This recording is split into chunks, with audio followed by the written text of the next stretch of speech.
नमस्कार दोस्तों, मैं आपका दोस्त और आपका होस्ट अदनान सर। जैसा कि दोस्तों आप सभी को पता है कि 16 दिसंबर से जो WBCS का एग्जामिनेशन हुआ, तो इस बार जो पेपर था तो वो लगभग मॉडरेट टू डिफिकल्ट था। कुछ सेक्शन ऐसा था जो इजी टू मॉडरेट था दोस्तों। बट सवाल यहाँ पर है दोस्तों, हमारा जो डिटेल एनालिसिस सीरीज चल रहा है, तो इसमें मैंने नॉर्मली आपसे करंट अफेयर के रिगार्डिंग डिस्कस किया, एक्सपेक्टेड कट ऑफ के बारे में डिस्कस किया, पेपर का एनालिसिस ओवरव्यू दिया गया। इसके साथ साथ गुड अटेम्प्ट्स क्या होना चाहिए, सेक्शनल वाइज क्या डिफिकल्टी लेवल से है, तो ये सारी चीजों को मैंने डिस्कस किया था दोस्तों। हमारे इसी पार्टिकुलर प्लेटफॉर्म पे मैंने इससे पहले एक पार्ट 1 वीडियो बनाया है जो आप जरूर देखिएगा, जिसमें नॉर्मली मैंने ancient, medieval and modern history के रिगार्डिंग मैंने डिस्कस किया है दोस्तों। और इसमें हमारा टारगेट है कि फर्स्ट हमारा जो है 1 से 100 तक क्वेश्चंस डिस्कस किया जाएगा, जिसमें 2 पार्ट आएगा, ठीक है, ये रिमेंबर रखना है आपको। सेकंड वन आपका 101 से लेकर के 150 तक ये हमारा तीसरा वीडियो आएगा, और उसके बाद आपका 150 से लेकर के लगभग 200 तक ये हमारा चौथा वीडियो आएगा, और यहाँ से हमारा हिस्ट्री का सेक्शन कंप्लीट हो जाएगा दोस्तों। तो यहाँ पर हमारा जो सेकंड पार्ट है, दिस वन है आपका 1 to 100 के बीच में है। इससे पहले पार्ट 1 हमारा आ चुका है।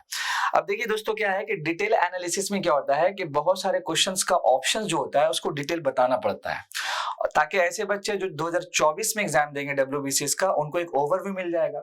और इसके साथ साथ जो 2023 में एग्जाम दिए हैं, उन्होंने क्या गलती किया, क्या प्रॉब्लम्स हुआ, क्या नहीं हुआ, कॉन्सेप्चुअल क्लैरिटीज था कि नहीं था, तो ये सारा एंगल जब बन जाएगा तो आने वाले जो एग्जाम है वहां पर इस तरह का जो एनालिसिस होता है वो काफी हेल्प करता है दोस्तों। तो जितने भी बच्चे हैं जो एग्जाम दिए हैं इस बार, और ऐसे बच्चे जो देने वाले हैं, तो आप अपने दोस्तों से, आप अपने लोगों से शेयर कीजिए, ताकि उनके बीच में जो है ये चीज अवेयरनेस आए। और कहीं ना कहीं PCS का जो पेपर है WBCS का, वो अपडेट हो रहा है दिन ब दिन, तो आपको भी अपडेट होना होगा दोस्तों।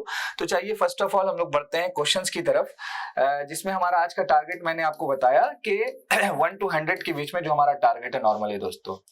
तो यहाँ पर हमारा जो पहला जो क्वेश्चन है आपका दोस्तों, जो इस बार के WBCS के प्रीलिम्स में पूछा गया है, वो क्वेश्चन नंबर 78 आप देख सकते हैं। और ये जो डिस्कस चल रहा है हमारा, वो आपका सेट नंबर A चल रहा है, ये आपको याद रखना है, ठीक है। तो यहाँ पर पहला क्वेश्चन है कि the Nehru committee report got a decent burial at the hands of the Congress at the session of INC, Indian National Congress. मैंने ऑलरेडी डिस्कस किया था आपसे इंडियन नेशनल कांग्रेस के रिगार्डिंग दोस्तों, कि 1885 में इसका फॉर्मेशन हुआ है। इसको पढ़ना कैसे है, तो 1885 से लेकर के 1900 तक फाउंडेशनल पीरियड होता है। देन इसके बाद आपका कह सकते हैं 1901 से लेकर के 1947 का जो पीरियड है, ये आपका प्री इंडिपेंडेंस पीरियड होता है।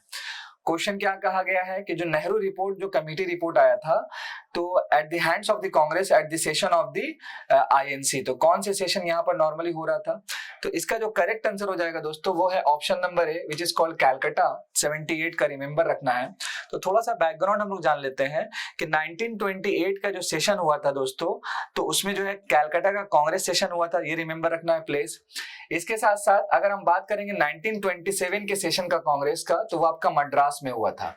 और उसी बीच में आपको याद होगा कि साइमन गो बैक का नारा लगा था। तो उस वक्त के जो सेक्रेटरी ऑफ स्टेट थे, उनका नाम था लॉर्ड बिर्किनहेड, उनका नाम था सेक्रेटरी ऑफ स्टेट। और इन्होंने जो है भारत के जो कांग्रेसमैन थे उस वक्त आजादी से पहले, उनको एक चैलेंज दिया था कॉन्स्टिट्यूशन का ड्राफ्ट करने के लिए। तो उसी वक्त क्या हुआ था दोस्तों कि मोतीलाल नेहरू जी ने एक रिपोर्ट जो है रेडी किया, उसके चेयरमैनशिप बने, और भी अलग अलग लोग जो है उसके अध्यक्ष बने। और इस पार्टिकुलर चैलेंज को एक्सेप्ट करते हुए फिर फाइनली 1928 में ये रिपोर्ट जो है सबमिट किया था दोस्तों। और फिर बाद में 1928 दिन इसके बाद 29 के बीच में इस पार्टिकुलर रिपोर्ट को दोबारा पढ़ा गया, और फिर फाइनली 1930 में फाइनल जो है सबमिशन हुआ है दोस्तों नेहरू रिपोर्ट का, जिसमें कई सारा एंगल बताया गया। हालांकि इस पार्टिकुलर जो नेहरू रिपोर्ट को अपोज कौन कर रहे थे, जिसके अगेंस्ट में थे, तो मोहम्मद अली जिन्ना थे। इस नाम को भी याद रखना आपको जरूर से दोस्तों। तो किसने चैलेंज दिया था, तो लॉर्ड बिर्किनहेड ने। ये कौन थे, तो सेक्रेटरी ऑफ स्टेट थे उस वक्त के। ये एंगल आपको याद रखना है।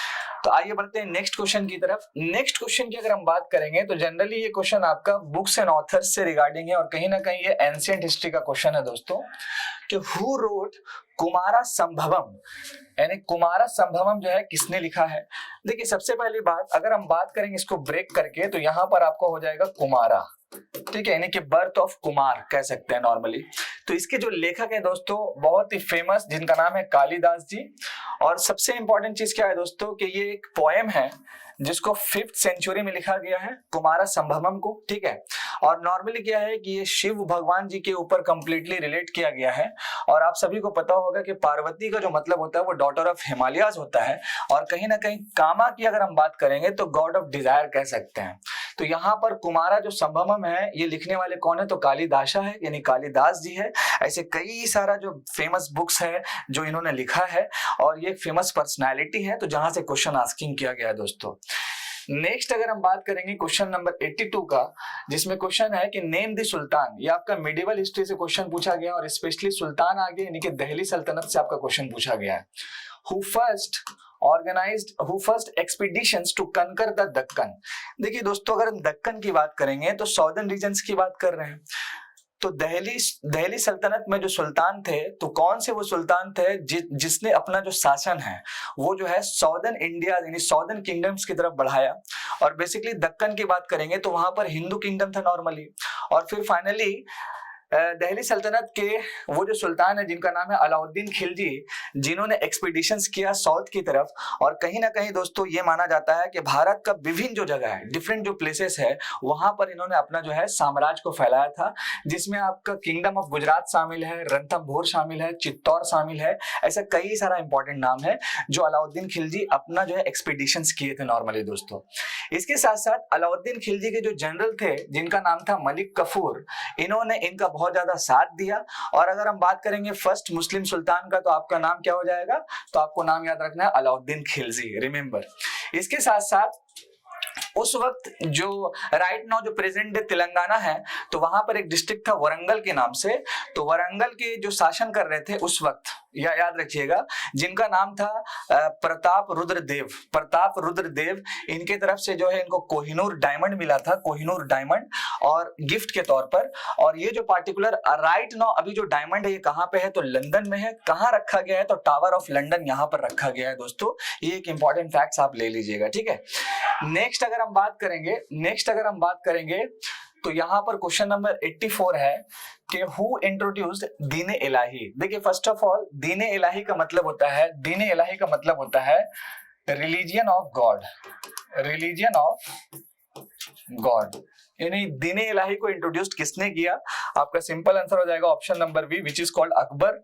और अगर हम बात करेंगे कि ये पार्टिकुलर इंट्रोड्यूस कब हुआ था, तो ये जो पार्टिकुलर इंट्रोड्यूस्ड हुआ था दोस्तों वो हुआ था आपका 1582 में। और कहीं ना कहीं हम अकबर की शासन की बात करेंगे तो आपको याद होगा सेकेंड बैटल ऑफ पानीपत, यानी 1556 से लेकर के हम कह सकते हैं कि 1605। इसके बाद जो आने वाले हैं मुगल शासन में वो है जहांगीर, देन शाहजहां, और उसके बाद औरंगजेब है दोस्तों। बेसिकली दीन इलाही जो इंट्रोड्यूस्ड हुआ था अकबर की तरफ से, तो इनका मेन मकसद क्या था, तो इस्लाम और हिंदुइज्म इसको एक फेथ बनाना था। और साथ साथ जो अलग रिलीजियन है, जैसे आपका क्रिश्चियन हो गया, जोरास्ट्रियन हो गया, या फिर कह सकते हैं कि और भी जो अलग रिलीजियन है उसको साथ में लेके चलना था दोस्तों। ये बेसिकली दीन इलाही का मेन मकसद था। इसके बाद अगर हम नेक्स्ट बात करेंगे क्वेश्चन नंबर 100 का, who wrote the book Amuktamalyada, which is most important.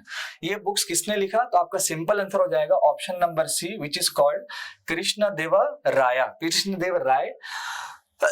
Basically ये जो किताब है ये तेलुगु एपिक पोएम है, ये रिमेंबर रखना है। और इस पार्टिकुलर पोएम यानी कह सकते हैं इसका मतलब है कि one who offer the garland, remember रखना है।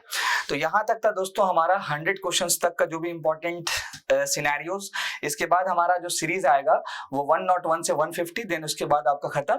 लेकिन इसके साथ साथ पॉलिटी, इकोनॉमिक्स, साइंस, ये भी चीज हमारे पेपर में आएगा हमारे चैनल्स पे, तो आपको जरूर बने हुए रहना है। आई होप दोस्तों कि ये आपको एनालिसिस काफी फायदा लग रहा होगा। मैं आपका दोस्त और आपका host Adnan sir, thank you so much. जय हिंद दोस्तों, प्यार फैलाते रहिए।